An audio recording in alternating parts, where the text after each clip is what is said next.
Hello and welcome to the Learning and Development Podcast sponsored by Infopro Learning. As always, I'm your host, Nolan Hout.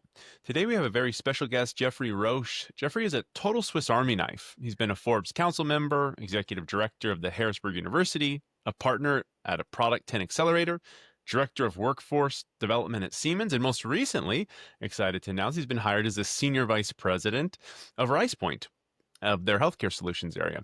And today we're going to talk to him about the trend line through all of these positions, which has really been in the healthcare industry.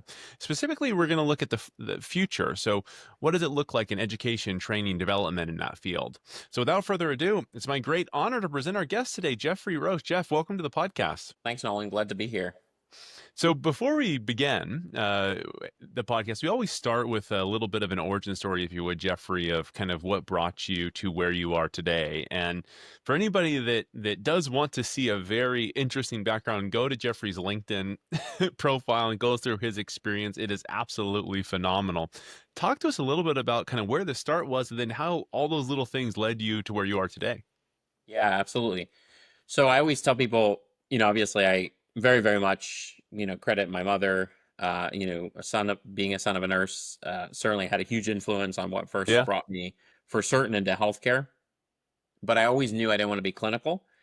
But honestly, throughout college, even before college and high school, I really thought I was going the political route. I had worked in state government actually in high Okay. school, worked for a local state senator for two and a Wow. half years, then worked for a state representative while I was in college part-time, and then did a Capitol Hill internship and thought I was going to get a job on the Hill after that, and the rest would be history. And my last year of my academic semester as a senior, my advisor said to me, "You love healthcare. Your mother's a nurse. Why have you never thought about administration?" And I just hadn't, but I Yeah. did. That led me to do a semester-long internship in an administrative type of fellowship, Mm. and I fell in love with the opportunities that were provided. And then, a month later, after I finished that internship, I landed my first job at a healthcare Wow. system in Northeast Pennsylvania, and spent a decade at that organization. Grew from a professional level role to management level role. Led multiple departments and multiple teams, and was involved in everything from all the strategy to the implementation of those strategies to being a state lobbyist in Harrisburg, the capital of Pennsylvania, managing a lobbying team in DC. And so Mm. it kind of all came together back from Yeah. that Yeah. college end. And then honestly, we were acquired by a larger healthcare system. And as we know, what that happens sometimes at the middle to senior level management, you get restructured. That was me, and moved into academia from there, which was very intentional because I wanted to understand if I could use what I learned in industry to try and help solve that system. Yeah, for sure. Did a lot of work in that space. After that, did work in the ed tech space, and consulting work. And then, obviously had the amazing opportunity to lead an inaugural role at Siemens Healthineers for the past several years, which was to help a global med tech company envision what they could do in the workforce development space and really think about what could Siemens do to bridge healthcare systems, higher education, government, philanthropy, and the full ecosystem of workforce boards to Mm. really build a sustainable future-ready workforce. And so, just finished my tenure there, and was fortunate to move on to Risepoint to serve as their first ever senior vice president of healthcare solutions, where I have the opportunity to work across the country with colleges and universities and hospitals and healthcare systems to really look at that workforce needs and really think about from pre-licensure to post-licensure nursing, and everything in between. What does that involve? What's the training? What's the professional development? What's the leadership? And certainly what's the degree programs to help build a sustainable future-ready workforce? So not too dissimilar from what I was doing at Yeah. Siemens, but certainly important work. And will this be your first time? It's an interesting topic because, some people, we call it the buy side or the sell side, right? Siemens, you're obviously on the buy side. You're working with other vendors. Risepoint, you're more on the sell side. What led to that decision to go more to that, or did that thought not cross your mind? Like the one to move to university, you said was very intentional. You wanted to apply that in the public. Was this also, I've always wanted to be on that side, or was it just like kind of a right place, right time thing? Yeah. I think that there's definitely a right time, right place element. I will tell you that, you know, having worked on the healthcare system side, which was, at a great time in healthcare. It was a Yeah. time where we had community hospitals that truly cared about their communities. It was at a time where we also, I was fortunate to be at a system that valued academic partnerships, and we did a lot of work in that space. And then, coming into the, nonprofit academic space was a great experience. And then honestly, when I look back, I never would have thought that I would have worked in global corporate. Mm, mm. That was never really necessarily in my cards. But when sometimes, as you know, when you're tapped on the shoulder and asked to consider opportunities, there's reasons. And when I look at that experience was an unbelievable one. There's a lot that I learned representing a company like Siemens on a global Yeah, level. It's for just sure. great, great exposure, great experiences. But there's always also been a part of me in my career trajectory that has been super impressed and wanting to know more of what we can do on the private equity side. Mm, And so obviously, Risepoint is a private equity backed organization.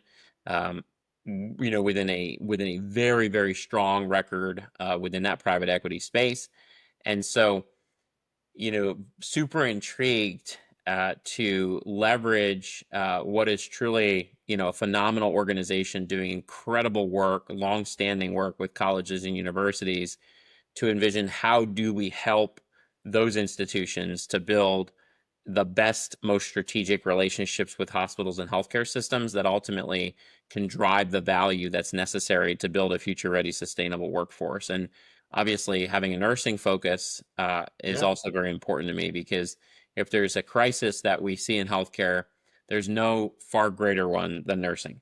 And so, if I can have an impact in that space as the son of a nurse and someone that's been wholly devoted to that for my whole career, certainly that was a factor. And what is it that I mean, definitely passion is something that comes, one of the things that I've seen that drives a role in learning development and training is passion, right? It is a topic that is really passionate for me or whatever. But I feel like a lot of people get into that for varying reasons. Like one is I had a great teacher, and I really wanted to replicate that. Or oddly enough, a lot of it is I had a terrible teacher, right? And that could be either a terrible teacher or I had I had such a somebody said I had such a bad onboarding experience that I almost made it. I said, I am never going to have that happen again. A gold medal basketball player, she said, I couldn't help having such bad coaches. I just thought I could do so much better. And so that's what drove me to get into the field. What do you think is like at the core? Not that it's you had a good teacher, bad teacher, or whatever. What is it? Is it like that kind of idea of helping others? And this is one of the fields that I think really has the ability to help the most people within a corporate world. What is it you think? Yeah, so let me just first say, because as you were saying it, I was reflecting, right? I mean, I just went through, an orientation here at Risepoint, as a senior leader, and I've shared this with my colleagues. It was the best orientation I've ever gone through. Okay, And great. so, kudos to our chief people officer and the people team because it was an incredible orientation. In fact, Mm, for those that spend time in orientation, I would touch base with the team because uh, that I oriented with about 15 different professionals, and every one of us just loved the experience. Now, mm, I will say, certainly when I look back on my career, I was fortunate to start my career in my hospital system with still to this day the best leader I've ever served with. And mm. my health system CEO was just an incredible person. I used to call her the Mother Teresa of healthcare, which she hated when I called her that. But she embedded in me, without question, a lot of really important values. Certainly, service being one. She was a very strong believer in servant leadership. Also, a strong believer in transformational leadership, and Mm. obviously, I use those terms as a current doctoral student because I'm learning a lot about digging into those theories and also so much of what, frankly, is broken about leadership in many organizations. Yeah. But also, she was also the type of leader that reminded us and reminded me particularly that you can't forget your humble beginnings. Hmm. And, she was the type of leader that, she's a nurse. And so Yeah. for her, when it was busy, she threw on those scrubs and went right back to work. It didn't stop her just because she was the Wow. CEO. So there's a lot about her. And I'll tell you, one of the things that I love most about what she taught me to kind of relates right to this topic is I would come to her all the time and say, I don't like this about the organization. I don't like this about this. And she would say to me, well, then where's your solution? And Wow. I remember coming to her and saying, I don't like the fact that we as an organization aren't doing enough in learning and development. Hmm. And she looked at me and she said, look, yes, learning and development at our organization is relatively small, reports to the chief human resource officer. But if you don't like something, then you need to, as a director, A, partner with the director of learning and development, and B, figure out what you do within your own team to provide and ensure they have what they need from a learning and development perspective, because you're the owner of that and you're responsible for their development. And that was one of those moments where I Hmm. realized being a leader is a lot more than people really realize. I never thought I was really responsible for my team's learning and development. I thought Yeah. that was the responsibility of that learning and development team. And so in that experience, it changed everything of how I think about it. And it really led me to really think deeply about every leader, regardless of title, whether you consider yourself whatever, is responsible for another person's learning and development. And it was incumbent upon me to thought partner with our learning and development organization, which was small, to help think about how you scale that.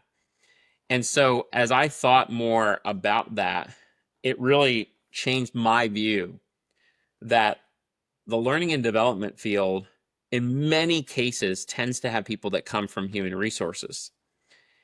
And frankly, through a lot of that work and a lot of what I was experiencing, I learned that they need more industry people who actually are people managers, people leaders of other areas to thought partner with them Yeah. to help make the change that's possible actually the change that's possible happen.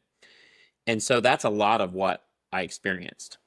What lovely. And that's like such a good call to action, I think, for I just had this experience at uh an offsite, and I looked at somebody and I said, do you realize that when you're talking about these things you don't like about the company, you talk to them, you're speaking in like the third person. Yep.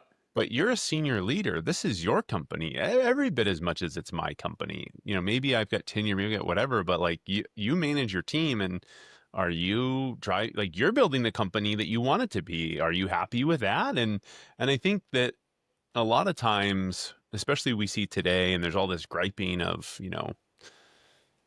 people don't want to take ownership or whatever, or oh, I don't like these companies I work in. But it's like that edge has to cut both ways. If you want leadership, if you want more power, you want more position, you want more ownership, sometimes that means taking it. That means saying, I am the solution.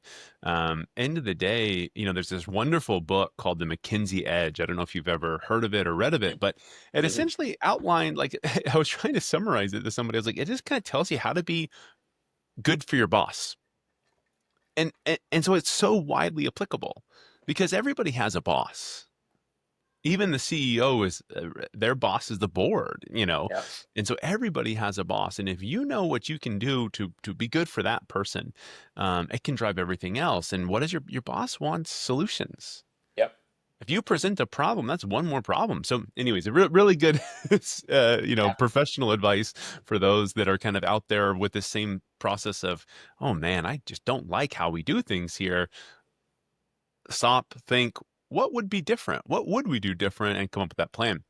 And so, speaking of what should we do, a lot of what we're talking about today is the future. The future of education, training, and development, and healthcare. And when we were talking, we said, well, let's break it into three things. Let's talk about the people. Let's talk about the process.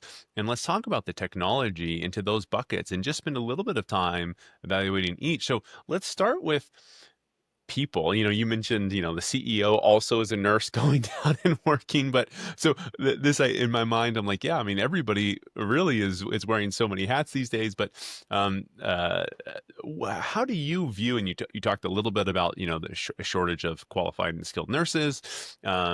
What is the future of education training development for the people, like, and that's you and I, or the people in the field doing this work, creating the training programs, educating people? What does the future for them look like? Yeah. It's really interesting. I was recently on another show and was asked kind of a similar question. And one of the things that I particularly commented on was I don't think there's a greater time in the learning and development field Agreed. because the reality of it is that maybe for the first time in many cases other executives are realizing, and other leaders, even sometimes maybe the board. Now I'll also say I think the board needs to even more recognize this, shareholders included. But learning and development is transformational, and so to make it even more impactful, you got to invest in it. And the reality of it is that when I look at the future, I do think that, as we're seeing in so many organizations and so many parts of industry, especially in healthcare, learning and development are really the professionals that are looked to around culture, retention, Yep. career and talent mobility, sort of building that next generation workforce, thinking about things like work-based learning, apprenticeships, and critical aspects like that, career pathways, etc. And so I think it's really it's all about opportunity, and it's also about leveraging the voice. And I do think that learning and development historically have been way too humble. They, Yeah. collectively don't talk about what makes them passionate, what makes them purposeful. I think back to my former director of learning and development, who's a dear friend, and she and I actually recorded and developed a course together for Northern Arizona University in their Mm, MBA program a couple years ago. And the course was actually all about your personal brand, your identity as got a it. leader and as a professional. And in it, we talk about our journey together. When I came into leadership, how she coached me, how she invested in me as our director of learning and development, and in many ways helped create a lot of who I am today. Now, she's humble and would tell you if she didn't, but the truth is she did. And and that it's interesting because I hear from students all the time when that take that course how impactful just that class is. You're right. And when I go back to it, it's a perfect example of how transformational learning and development is. And, obviously many people in the learning and development space know Keith Keating, and I can't agree more with Keith to say, like, stop acting like an order taker. Uh, Yeah. I just had this conversation just recently this week with some team members. Like, do not act like order takers. You go in there and you tell them that I am the expert and this is what I believe we need to do, instead of have them tell you what they think they need to do. Because 9 times out of 10, there's not going to be many people that actually know how to really do this unless they've actually spent the time to understand it. And so, you take your example with coaching. Learning and development are experts in coaching, yet we've got a lot of people who in organizations think they can coach, and then we wonder why our retention is so bad. Uh, Great examples of leadership. We have a lot of people who think they can lead, yet when we look at the data, we see so far different from the facts. And so we've got to, when I think about the future, we've got to always be thinking about succession planning, which is to me a very scary thing that I don't think most organizations think Yeah. about, Yeah. and especially in the L&D space, because we've got to think about that element. Now, I will also say that for all the L&D leaders out there, if I were them and I were in their shoes, I would absolutely be thinking about making sure I have subject matter experts on my team that don't all come from the traditional HR L&D space. Bring people in that have also been people leaders in other areas, because it provides you a bridge to those functional leaders that when they want to question L&D because it's L&D, it's harder to question when it's been somebody who's actually been embedded in those critical roles. And that's where I've been unique in the work I've done, that I never can walk into a room and say I'm a bona fide L&D leader or a Right. professional. I don't want to. But Hmm. I can walk in a room and say I've been a people leader and continue to be a people leader, and I have been successful to implement L&D solutions with L&D or not with L&D, and still had, phenomenal results. And so we've got to really walk that walk and talk that talk.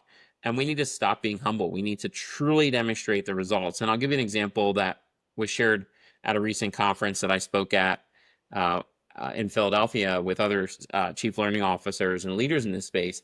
And, Merck's CLO gave a great example where Johan shared how their model has shifted. And instead of just talking about the number of Merck colleagues that do a Hmm. training program, they've shifted the entire model to tie what L&D does to the business strategy of that year, and then look at the results that were achieved that year, and then tie back those results to the work that L&D did to supplement and amplify getting to those results. And now, as you can imagine, the other executives are like, oh my gosh. So we Yeah. talked about needing to be more adaptable, more agile, and then look what happened in productivity in this area. Well, guess what? That wouldn't have happened without L&D helping get there. And so it's a great Yeah. model that we all need to be thinking about. Yeah, I was really early in my career. I was sitting next to our CEO talking to somebody, and he goes, "You know what I'm frustrated about? When I go to the Salesforce website, they have it right there on the front page. Company implements Salesforce, and they increase sales 7,000 billion times." And he's like, "Are we really saying that because they bought this technology, all of a sudden, all their salespeople were better, blah, blah, blah, blah, blah, blah, blah? Was it a piece of the pie? Sure. But was it all of it? Probably not. Why aren't we doing this in learning? Why are we not saying, did your sales increase last year? Yeah. Did you do a lot of sales training? Yeah. Why aren't you saying that you're the reason?" And it was a really interesting conversation to have with because it was just kind of an open conversation with this executive, and it really, to your point, as you start to track those things. And actually just recently I was asked to help do an ROI for this onboarding. This company, they're a BPO company for Mm, Apple and a couple other technology companies out of LATAM. mm, And he's like, we onboard 100 people a week. I'm like, a week? He's like, yes. And we do that every single week. And he's like, what would, and like, he's like, what would the ROI be on this? And I said, well, it would be, I crunched the numbers. I was like, listen, man, for every 15% improvement. So if you're able to automate it 15% more, decrease 90-day attrition by 15%, not total, like just 15% of whatever it was, like yeah, 30%. If you made it, 26%, every 6 months, you're saving $500,000.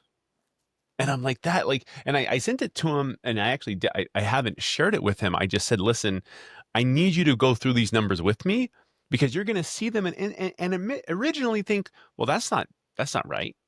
But it is. It's numbers. It's the same way that marketing says, if I spend $50 million for a 30-second Super Bowl ad, I'm going to get X results. It's the same type of conversation, but you said you have to be bold, and you have to be willing to let it blow up in your face. End of the day, that's the reality. Some of these bets aren't going to pay off, but everybody else is also making these bets. 100%. It's okay to make a bet and fall short. But I think you said, be bold. I think now is the time to actually be bold and to say, I'm willing to place the bet on the table. If I don't, at least the executives around me know that I'm trying to make an impact. So really good. So phenomenal on people. Now let's go to process, which is a really big topic today, right? Really, really big. Um, there's this whole idea, for one of the big things we look at now is like the process of the person, right? Yep. In the company, in the healthcare, right? And we're looking at, the big one is a shift to skills-based organizations, Yep. versus jobs versus behavior. What are some kind of threads that you're seeing there coming down the pipe? Yeah. I think when I think about this topic, it's hard for me to like think about process and Yeah. technology separate, True. because immediately for me, when I think about process, I immediately go to my healthcare experience. And, frankly, no wonder why we have burnout and Yeah. moral injury when we have processes that just frankly are not human centered. And Hmm. so I do believe that if we look at most industries, we really need to take a real hard look from a leadership standpoint and say, are we certain that we've created a workspace that allows individuals to work at the top of their license if they're clinical, or work at the top of their expertise, regardless of whether they're Yeah. clinical, and get their job done and get it done in a way that they actually enjoy doing it, or at least in a way that doesn't cause them stress or mental health breakdowns, right? I mean, the reality of it is process should always be also connected to people. And so to me, all three are connected. And it's one of the reasons why when I talk about I talk about more from the vantage point of how can it augment or assist us Yep. in getting critical jobs done in a way that allows our people to do what they need to do and allow them to do it best. And Yeah, so, I you know, I like that idea, and I keep coming back to that, but there was oh gosh, was it, I don't know if it was Bill Bryson's The Brief History of Nearly Everything, or if it was Sapien. I don't remember which book, but they talk about, or one of the other book, it talks about, you know, um how every major innovation had the same design, just like what you said. I gosh, AI, if AI works, people can work less stressed and blah blah blah. But then, if recently, if we look back, did did making letters sent over computers make our lives better or worse? Did yep, having a 24/7 access to the internet in my pocket make my life better, or did it make my life worse? you know uh, uh, all of these innovations, and I'm while I'm a power user of AI, I also am sitting back and thinking, I know this will bite me. I know I'm going to sit yep. back and somehow be bitten by this. Um, But I think but to you're your right. point, Like that. the question that you raised there, I think is a valid one. And my response to it is, in order to make it work, we need to ask those that are closest to the work if it's a solution or not. Yeah. So in healthcare, for example, we rolled out electronic medical records. Yeah. And, for us as patients, that can be great. Now, not for all, because not everyone has that understanding of technology.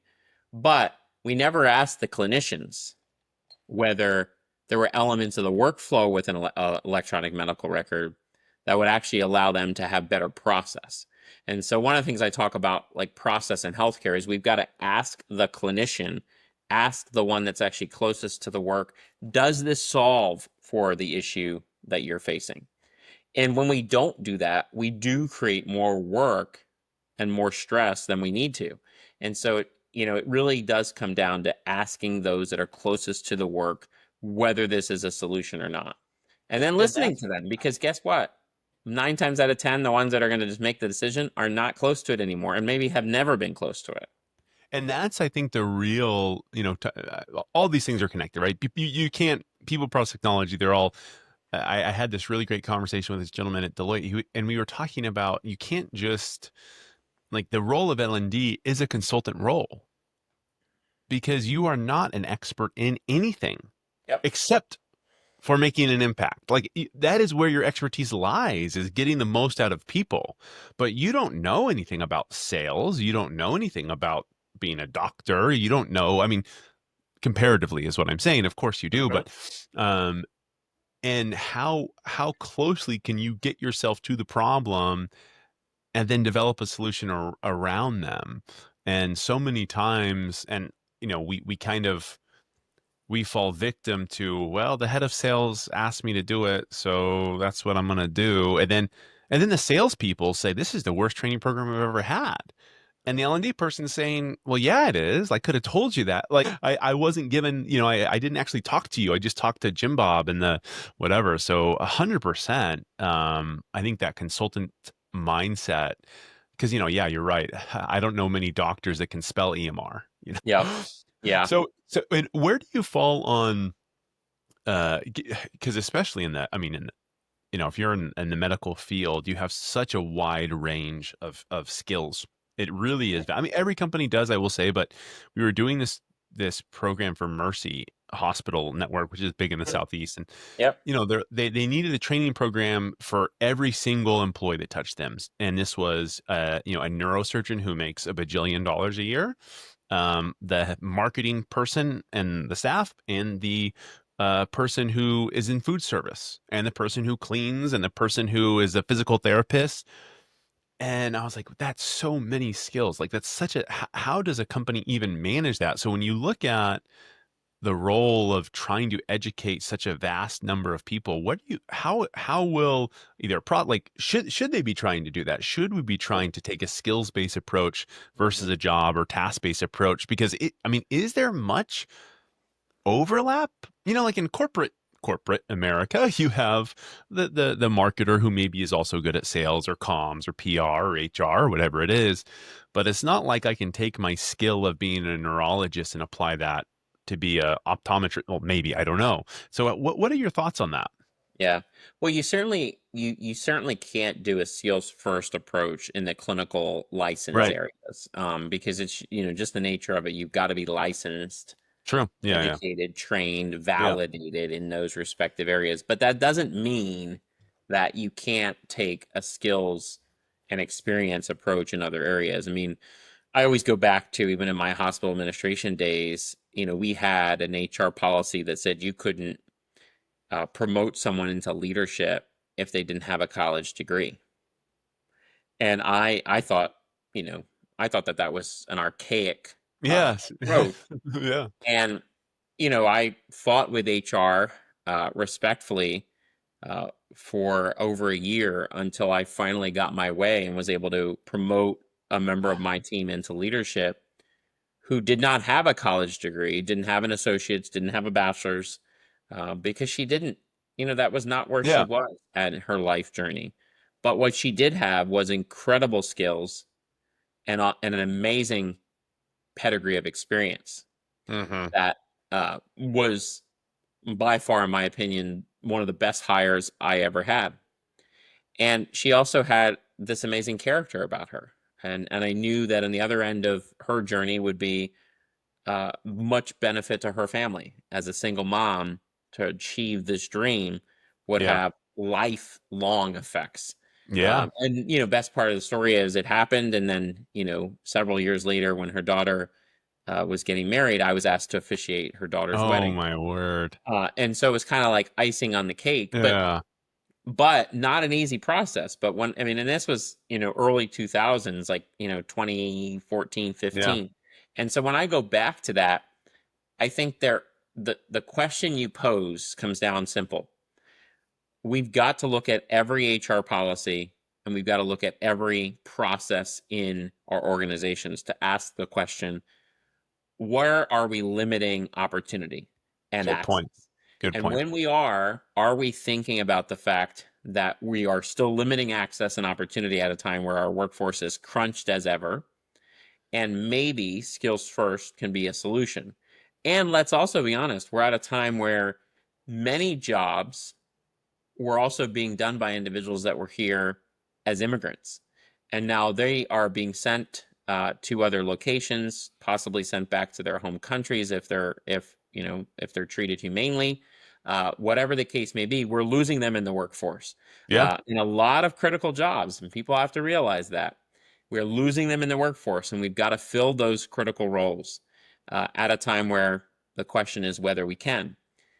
And so we've got to be thinking about these things. And so I'm a big believer in skills and experience. And I do believe there are critical jobs in healthcare that absolutely can take a skills first approach. We've got to get off of this sort of this idea that, look, I'm also a big believer in higher education. I think there's a place for everything, Yeah. but no one can ever substantiate to me that we shouldn't value experience. And then on the higher ed side, we should also be valuing experience for credit more effectively, because Yeah. frankly, I don't need to pay for a course just to learn. If I've learned on the job and in Yeah. the job, I should be earning credit for that job. Yeah. So we've got to have a better process there as well. Yeah, and I do know that is pervasive. I have a buddy who is a doctor, and he kind of had said, you just kind of get, yeah, and he's trying to establish some virtual care, and he's like, it's like if you don't have a doctorate in this, nobody wants to talk with you because, anyway. So yeah, absolutely pervasive problem. So that brings us to our last point, which is technology. Now, um, really good position. Obviously in healthcare, technology drives everything, and a lot of the more recent innovations. But also at your current role at Risepoint, because I believe Risepoint is a technology that supports most of what we're talking about. So what do you see? And this is usually the most popular topic, but like what do you see in the future of technology, specifically in learning, and how we're going to apply that and training in the healthcare realm? Yeah. I think that there's just so much excitement around scalability Yeah. when we think about this. When I think about particularly on learning and development in healthcare, and I think about larger organizations, I immediately think about scalability. Being able to reach individuals in a way that can help reach them where they're at. We have to think about it like through the modern learner lens. We have to think Yep. about it through the modern employee lens too. You've got 5 different generations in the workplace, and we've got younger generations that are coming up with true robust elements around. They learn on TikTok. They learn in various different ways that is so different than how I learn. I think about it as a father of 3 young children, and my oldest has a group chat Oh with my his gosh. classmates, and I look at the conversation and what the phrases they use and all. They're on TikTok. They hear about the news on TikTok, and I think about, we have to be, as an organization and as an industry, prepared to do learning and development in a way for that audience. Yeah. And at the same time, we also have to be able to do it for all audiences. Yeah. And when I think about technology, I immediately go to that. We have not leveraged or harnessed the power of both people, process, and technology to truly meet all the different learners and all the different employees and all the different generations. We really have a system that was built for boomers and generations that are far out of the workplace, and we have not caught up even to millennials, and now we've got a Yeah. whole tranche of others coming forward, and so we have a lot of work to do. And I think we've got to harness technology to assist, you know more quickly being able to bring us to a place that's most critical. Yeah, I think it was 2018, or maybe 2016 or so, like this blended learning was everywhere. Like that was the word, right? And I've been thinking a lot about that because one of the things that we are trying to do as a company is to create, and we're like, we haven't quite, blended is the best word for it, I think. A blended learning of saying, well, it used to be blended was just we want to deliver some in-person training and some async. We got the same shirt. Yeah. We're in Look, you have the same color shirt as. and so how do we that was it. It was like, okay, I learned in the classroom, then I learn, on my computer. But we're saying now, as you mentioned, how do we take the same asset but deliver it to a millennial, deliver it to a Gen Z, to a boomer, to whatever? Take the, and what I told people is, listen, how I like to learn is I love to listen. Take Yep. that product manual, put it on Notebook LM, give me the podcast version. I'll listen to it on my way home, or I won't listen to it at all. So you have those two choices. What would you what would you like me to do? 100%. And I think so. And that's where I get back to this point of email versus postage stamp of, well, does this mean now every learning asset has to have 10 different assets? And I think, well, yeah, but isn't that what we want? Like, don't we want to engage Nolan and meet Nolan where he is, but meet Yep. Geoffrey where he is, and he loves to read. So let him read, or let him ask, give him a coach, give him an AI agent, and just let him ask a bunch of questions to it. So I do think it really is that. I think at first, and a lot of people now are still in this idea that AI and tech is like, I can cut my budget by 50%. And I'm like, listen, this is the wrong way. Like, you do not. One of my marketing teams actually wrote the headline to an article, and he said, learn how to slash your budget by 50%. And I said, whoa, that's not at all what we're saying. I was like, he's like, well, what do you mean? I was like, no, we might slash your production cost by 50%, but that's not your budget. That's Yeah. just allowing you to do more with what you have. If you don't have to spend 50% on a video or a podcast or whatever it is, what are you going to use that money for? Go do something else. Go engage your learners more. So, wholly agree with you of this idea that, um, I think it is the way to meet these learners where they are in a way that's actually possible. Well, and I think to your point, the other piece that's super critical, right, is, good example, right? When we talk about slashing budgets, the worst thing an organization can do at any time is to frankly reduce the L&D budget. And often it happens far too often. And, Travel and training. That's right it. away, but right Yeah. away they want to say, no, we need to work on retention, we need to work on Yeah, culture, we need yeah, to work yeah. on career and talent mobility, we need to do this, this, and this. But if you slash those budgets, you can't do this and this. And Yeah. so, there has to be that strong understanding and recognition to say, let's not cut in those areas. And I'll give you an example. I mean, look, I all for both of us have been in a situation where you got to reduce budgets. Yeah. When I was in my healthcare system, I had, uh, obviously we had a central L&D team. I had L&D for our EMS professionals. And so the learning and development that we did for our EMS fire Yeah. lease. I had a member of my team that reported to the manager I was talking about earlier, who was responsible for all the L&D for those folks. And every budget, every year, I would be asked to look at, all my respective budgets. And I refused every year to reduce in that area because to me, uh, how could I, as a leader, choose to reduce an area for the first responders who need continuing education to provide the first level care that's Totally. necessary for our community. But there were executives who would challenge me every year on those areas. And so much so, I remember one of them, I looked at him and I said, well, I hope you don't get an ambulance that comes to you one day with a professional that hasn't had their continuing education, Yeah. because I'll make sure they know that you were one that wanted to cut their budget. And so, it's so important that we lift these areas up. And I think to your point, the people, the process, and the technology, the final point I would make on all three is they've got to have a human-centered aspect Yep. in all three. And we should never take that aspect out of any decision that we make on people, any decision that we make on process, and any decision that we make on technology.